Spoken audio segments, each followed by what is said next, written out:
Hello, welcome to TFAC Talks presented by the Tryon Fine Arts Center. I'm Andy Millard, and we have been checking in with some extraordinary arts personalities in the Tryon area. And my guest today is Monica Stevenson. You may know her, you may not know her. Either way, that's fine because you are in for a treat. She is an award-winning commercial photographer, cinematographer, fine artist, and director based in New York City and Tryon, North Carolina. I cannot begin to describe the originality, the singular beauty, the technical virtuosity of Monica's work. Her list of commercial clients is a who's who of international brands, from Chanel to Coca-Cola, from Mercedes-Benz to Target, from Ritz-Carlton to Wendy's, and that's barely the tip of the iceberg. I cannot wait to learn more about this incredible person, so let's get right to it. Monica, welcome to TFAC Talks. Hi, Andy. Thank you very much, and hi, everybody. I certainly hope I can live up to my introduction. That was pretty incredible. Well, I am so glad to have you here. Where are you right now? I'm sitting in my studio on Canebrake Road. It's my printing studio. I have a shooting studio in Green Creek, but this is my printing studio. And we're near Harmon Field. I think that one of the things that marks a true artist, I mean, I've spent a lot of time on your website recently, and one of the things I think marks a true original artist is that their work is really unlike anything you can find anywhere else. And I would say that is certainly true of you.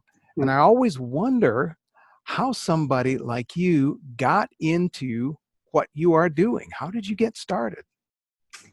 I mean, I've done absolutely nothing else but photography and image making as my entire career. I went to college originally as a journalism major, writing, and then I dipped my toe in the waters of chemistry and calculus, which were fascinating, but I realized they weren't career making for me.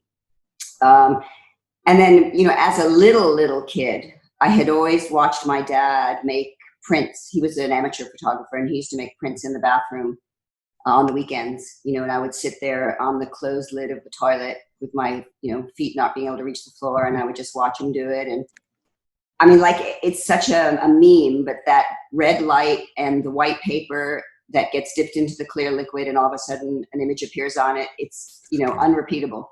Yeah.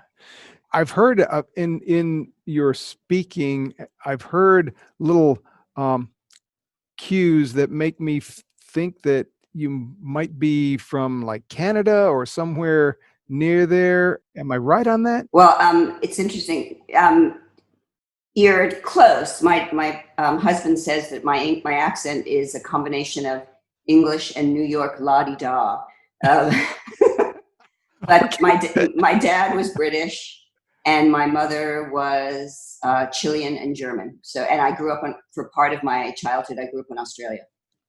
Wow. Okay. Well, I never would have guessed that. How do you split your time between, because you're in Tryon now, how do you split your time between Tryon and your other city is obviously New York? New York. It's mostly Tryon, obviously now, during these trying times, it's all Tryon.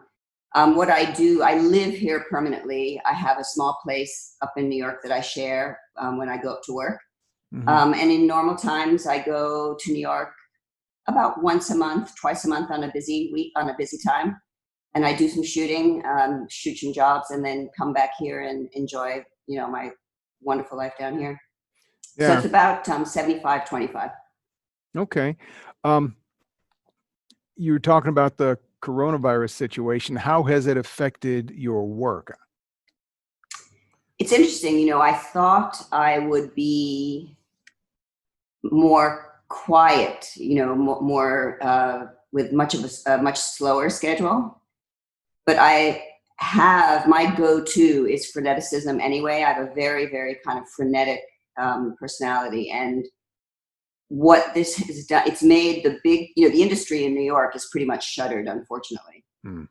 There's a black curtain over the photography industry.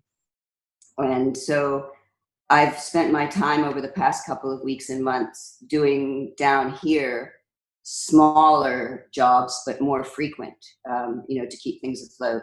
And they're not, some of them are try-on clients. I have a client in Vancouver. And, so people send me things to the studio, and I'm a still life photographer too, by the way. I usually don't shoot people. I do, but most usually I shoot still life. And so the product is sent to the studio and I work on it. And I've been doing that. I've been doing a lot of personal projects. It's been, the silver lining in all these kind of tragedies is that for artists, I think we have a little bit of a rebirth. I don't have too much time when work is, freight training, to spend a lot of time on personal growth. And, unfortunately for many people, it's a bad time, but for me, it's been a very growing and fruitful time. That's really interesting.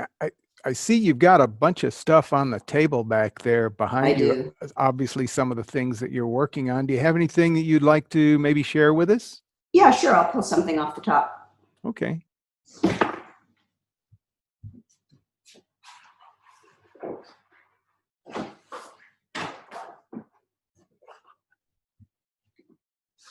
Oh man, I want to be that guy. Can see it?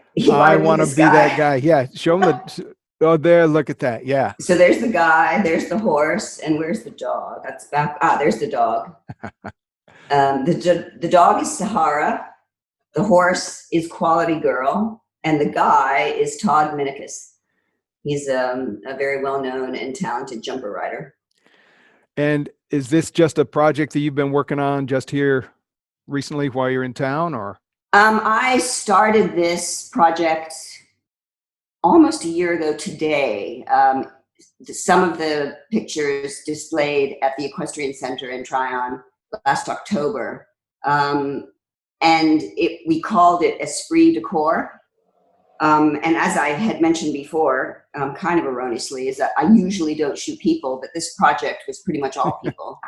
And I wanted to sort of focus my lens on, in the beginning, just the equestrian community, but it was the support staff of the equestrian community, the people that do a lot of the work that keeps it going, but are never really the face of the community. The grooms, the farriers, the braiders. And then it just expanded. I met so many interesting personalities and heard so many fantastic stories that it was a huge turnaround for me, because now I consider myself a portrait photographer, and I could never have said that a year and a half ago.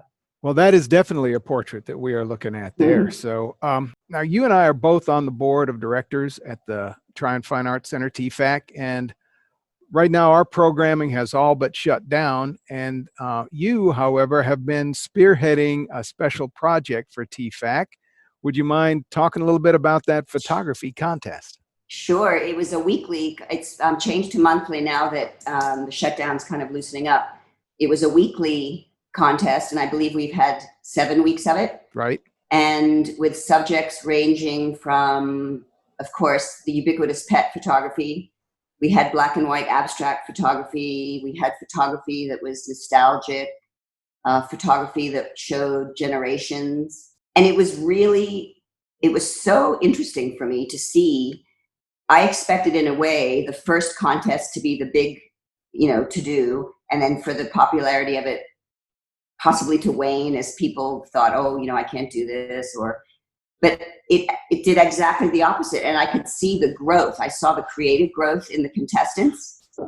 And the last contest that I judged was the black and white abstraction. And I was so impressed by the level of creativity. I mean, it just blew my mind. Wow. Well, I want you to know, my dog is still upset that we didn't win. The pet. Which one was your dog?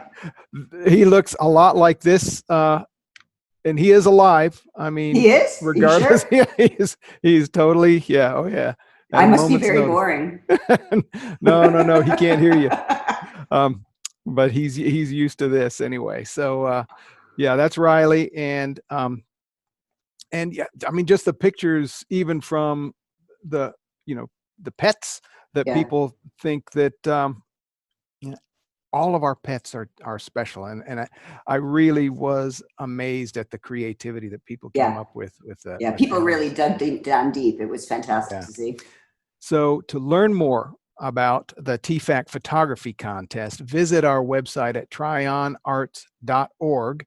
And to learn more about Monica Stevenson and her incredible work, go to monicastevenson.com or monicastevensonphotography.com. They are both stunningly beautiful websites, and Thank I you. recommend them highly. Absolutely. Thank you. So, Monica, thanks so much for being with us. Sure. Have a good day, everybody. Yes, and thank you for watching this edition of TFAC Talks. Stay safe, and for everyone at the Tryon Fine Arts Center, I'm Andy Millard. We'll see you next time.